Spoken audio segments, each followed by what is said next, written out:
The WBC has been laying a smackdown as far as when it comes to mandatories and purse bids. That's a whole video in itself. But if you don't know, Danny Swift Garcia, undefeated 140-pound WBC Ring Magazine and WBA champion, has been ordered to fight Viktor Postol. You probably don't know who he is. He's from the Ukraine, and I'm going to tell you straight from the beginning. He's kind of like Chris. I'm talking about a fighter you can relate to as of recently, Terrence Crawford. But he jabs a lot. Now, when you think of Danny Garcia style, he's somewhat of a methodical pressure fighter. But in this situation, outside of Amir Khan, he hasn't fought a fighter that is, how can I say, as fundamentally sound as this guy. Now, Mauricio Herrera, on the other hand, is an outwork you type guy. That's a whole different type of fighter. To whereas in Postol is a fighter that can be accurate. He can beat you on punch output. He can beat you on efficiency. But in power shots, he's got punch variety. He knocked out Salka. If you don't know who Salka is a fighter who fought Robert Guerrero. Robert Guerrero's first fight at 147 pounds. Then Robert Guerrero went on to fight Andre Berto, and then Robert Guerrero went on to fight Floyd Mayweather. So he knocked out Salka. Then I guess Salka's career is over with these crazy, I think it was a three uppercut combination uppercuts. You know, he's had a fight, went to a decision, you know, of Chop DeMarcus Corley. That was in 2012. He had a fight with Hank Lundy, you know, and already right there, you got some credible names. So people are going to say, this guy's a bum. Where'd he come from? He's not a bum. You know, he's only got 11 knockouts, but he's not a bum. When it comes to fighters like these are the type of fights, you know, fighters where you have to watch, you know, the fights before you write somebody like this off. Now, I'm going to tell you straight from the beginning, well, straight right now, is that I think this is going to be Danny Garcia's toughest challenge outside of Mauricio Herrera. Amir Khan, skill-wise, was his toughest fight, and this guy is along the boxing ability of an Amir Khan, meaning Postol, but Amir Khan's chin, you know, Zab Judah. Now, that was a pretty evenly matched fight. And then with Lucas Matisse is a power puncher brawler, and people forget that Lucas Matisse, he was under a lot of pressure himself because he was going around knocking everybody silly and everybody telling him, oh, you're going to decapitate Danny Garcia. You're going to kill him.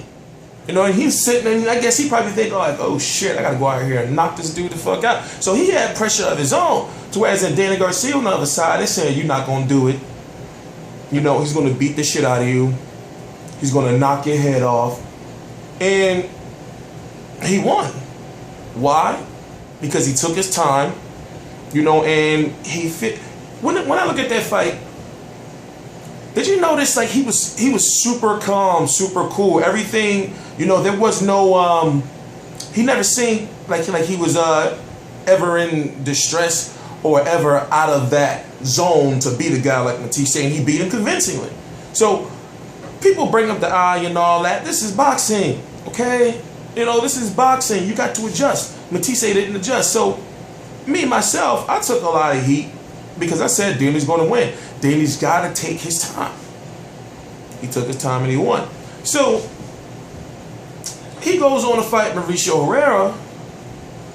And as he said in interviews, people thought he was supposed to just knock Mauricio Herrera out. But that was a situation right there where you'd be surprised how many times I was hearing Herrera is a bum. Who is Herrera? Why is Garcia fighting him? Why is he not fighting Matisse? And I did videos saying, like, well, wait a minute. This guy is the only guy before Algeria to officially beat that sick freak Ruslan Provodnikov. Also, he's had crazy tough fights with Mike Alvarado, and he's got a chin. You know, he's got a proven chin to the point where his face, eyes closed, beat black and blue, but he did not go down. And also, he's got that work rate. He will outwork you. So I said, oh, it's going to be a tough fight. But once again, you'd be surprised. And Danny Garcia tell you himself, where there were so many fighters, so many people saying that Herrera was a bum. I knew better. And then what? We found out. So, moving on after that, what do we get?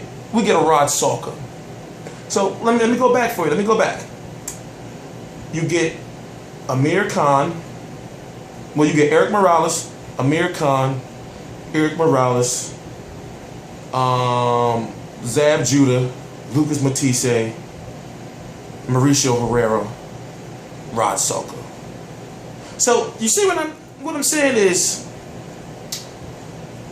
at the beginning I was pissed off just like all other fans. I was pissed off. I was like, why is Danny Garcia fighting a guy? You know, and I was even more pissed off that they tried to make it a title fight. They tried to make it a title fight, you know, but the WBC wasn't allowing it. So the fight ended up being at 142 pounds. Danny Garcia got the heat because it's like, why are you fighting, once again, this bum? I took a different take. After I started doing research on Rod Salka, listening to the interviews, friending on Facebook, I started thinking like, well, why doesn't a guy like this every now and then deserve a chance like in an exhibition? You know, when you think about the guys that Mike Tyson was fighting, and I know you're probably going to rip this statement all apart, but he was fighting some people that people could say he shouldn't have been fighting, but also he was feared, and there wasn't the steep competition in that division as it is in the 140-pound division. I talked about that as far as when I talked about the Al Haymon fighters not fighting Al Haymon fighters, or the top-level Al Haymon fighters not fighting top-level Al Haymon fighters. And what I'm saying about that is Floyd Mayweather, Danny Garcia, Adrian Broner, Lamont, Peterson, Keith Thurman, and you can put Devin Alexander, Lucas Matisse, Amir Khan, and I'm trying to think of some more. But what I'm saying is all those guys, they're there to fight lower level guys that's signed by Al Haymon. Now, when it comes to that, I got to be honest with you.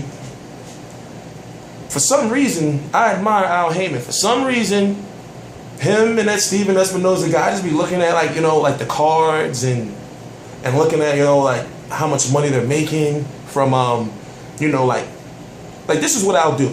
I'll go, say for example, if the fight's in the Alamo Dome, you know, I'll go see how much the Alamo Dome cost.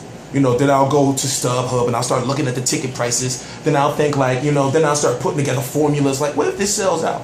You know, let me see how much money they get from the gig. So basically, I got like this thing with numbers, even though I got a fucked up memory, to whereas in I just do extensive amount of research. So when I try to think about what is Al Haymon doing with these fighters? What is the plan? Like, there's got to be some type of master plan, because I say it in recent videos and I'll say it again. In April of 2014, you get an announcement that Keith Thurman and Lucas Matisse are going to be in action on April 26th. So, first thing in your mind, you think like, oh, they're going to fight. But then, you start to come down and be like, Al Haymon ain't going to do that.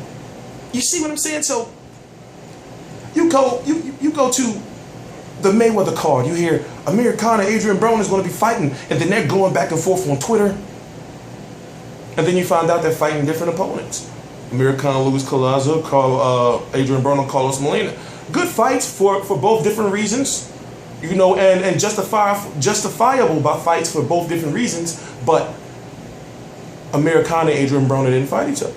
So when you look at this most recent card, when you look at the Robert Guerrero versus Yoshihiro Kamagai, and then Devin Alexander versus Jesus Soto Caras, that's another situation. You know, where you think like they're both on the same card, why are they not? So, moving forward, you look at Danny Garcia versus Rod Salka, Lamont Peterson versus Edgar Santana. You see the pattern? I'm not just making, you see the pattern?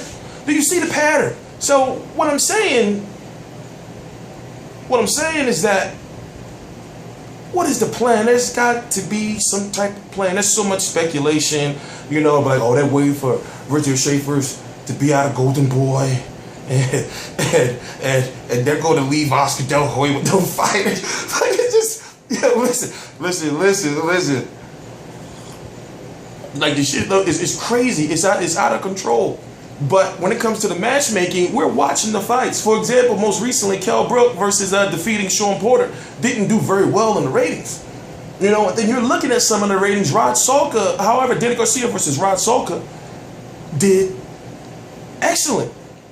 People saying we're going to boycott this and all that. There was so much controversy surrounding that fight that you had to watch the fight. I'm thinking to myself, like, people saying, man, I'm not watching that shit. But then, you know, Danny Garcia goes and knocks this guy damn near to hell. And then all of a sudden people saying, you know, people on all the social media and talking about it. Did you know that Danny Garcia no longer raps? He admitted on the Sway show that he gave up rapping. But if you go look at his rap videos, the amount of shit this guy's been getting, like when people putting cherries all on his Instagram, you know, when people putting, you know, like cherries everywhere, like photoshopping his face on the cherries and picking cherries and picking up Salka alcohol, you know, the cheap stuff, you know, like it's humorous, but at the same time, if you know your boxing, you know it wasn't him. So it's like, I'm not gonna be mad at him. I'm gonna be mad at him for, you know, after I think about it, you know, and it wasn't until he announced, like, listen, it wasn't me, you know, because he was getting so much shit. I was like, you know what? Why shouldn't a guy like Salka get a chance? Now, does it need to happen again? That's something that happens like every 5 years or something. Does it need to happen again? No. Salka needs to stay on Showbox where he belongs. It's clear that he belongs on Showbox. Or ESPN, that's good. And Salka also got a career high payday. And Salka is also, his name is out there. Believe it or not, won or lost, Salka won. Because now, you know, no telling people, oh, that's Salka. We know who his name is. You can put Salka on ESPN Friday Night Fights in November, and people will know, you know, people will watch. He won to a certain extent. Now, I ain't even introduced myself. I'm T Street Controversy. Show is called T Street Controversy Live. I talk about boxing. Yes, it's in the dead of the Indian summer and it's 67 degrees in here right now, which is why I wear my hoodie. I have bad, very, very, very, very sensitive allergies and asthma. So what I do is I talk about boxing. I'm taking a different approach these days because now I'm in a situation where I just have to keep going up. So it's a shame because now, listen to me now, let's get to the nitty gritty. Danny Garcia has been ordered by the WBC. Danny Garcia has been ordered by the WBC. Ordered by the WBC, and it's going to go to a purse bid from what I'm understanding, September the 12th. Right now it's August the 21st, 2014. So if it goes to a purse bid, it's usually about 90 days before they have to fight. The same thing happened with Sean Porter versus Kell Brook. So, but Kell Brook was the number one contender for 2 years. So that completely rules out Lamont Peterson. That also puts Danny Garcia in a situation where he can't drop the belt. If he drops the belt, it's going to damage his credibility. There's so much to gain in this situation that fans don't realize. If he beats Viktor Postol, despite what you think of this guy, that's a credible name. Dude is good, you know. And then people won't say he ducked him, but it's known that Danny Garcia is having some trouble staying at 140 pounds. But now he's in a situation that's like drop the belt, and then he's going to have so many problems. See, right now they're saying, you know, he's got those Herrera problems. You know, he's got to take care of those Herrera problems. Amir Khan, he knocked out. Whatever you say about, you know, Amir Khan was winning over to the point he got out. Amir Khan got knocked out, and he got knocked out multiple times, so which means he's got knocked out. So, Lucas Matisse, they say his eye wasn't right. Listen, he lost the fight. You know, that's the worst excuse ever, say his eye wasn't right. Because Danny Garcia did that to him. So, the Mauricio Herrera, he's got those problems, you know. So when you think about what's going on, fans wanted Lamont Peterson. Fans really don't want Lamont Peterson. Fans just want Danny Garcia to fight for those titles. Fans don't want Lamont Peterson. They just want They just want him to fight for those titles. You know, Mauricio Herrera. And then you got the #1 contender, Viktor Postol, but you got to take on him first. And then when you take on him, fight your mandatory. The question should be, if he fights and beat that mandatory, like will fans feel, okay, it's good for him to move up? I think so. I think if he fight those mandatories, I think if he can't get one more fight with Lamont Peterson, if Lamont Peterson gets a belt, because now Lamont Peterson has to do something else. So should he stay after Postol? If he wins, which I'm saying right now is a 50-50 fight. I'm going to get into strategy in a whole other video. But if he wins, should he vacate his belts then and say, listen, I beat the mandatory. All right, I'm out of here. If Herrera want to fight me over 147. So if he beats Postol, and then since Lamont Peterson is pretty much out the window, and it's most likely he's probably not going to even be fighting for that belt anymore, that IBF belt that Lamont Peterson has, or staying at 140 period. If he fights Mauricio Herrera at 140, like 142, 144, is that when fans will forgive him? And then we can start talking about the Mayweathers again. But no matter how you slice it, if you look at Danny Garcia's resume, his resume is better than a lot of these fighters out here. Y'all give him shit all you want. You got that Salka on there, but his resume is better than a lot of guys out here. And he was in a lose-lose situation anyway, because even if he did knock Salka out, which he did, if he went to the distance, it would have been bad. The fact that he knocked him out is still bad, because fans said you shouldn't afford it. But I'm not going to sit up here for 20 minutes. This is T-Street Controversy, T-Street Controversy Live. Like I said, if there is a purse bid, I will be here. I cover every single major fight live. Soon I'll be covering every single major fight live. Please subscribe.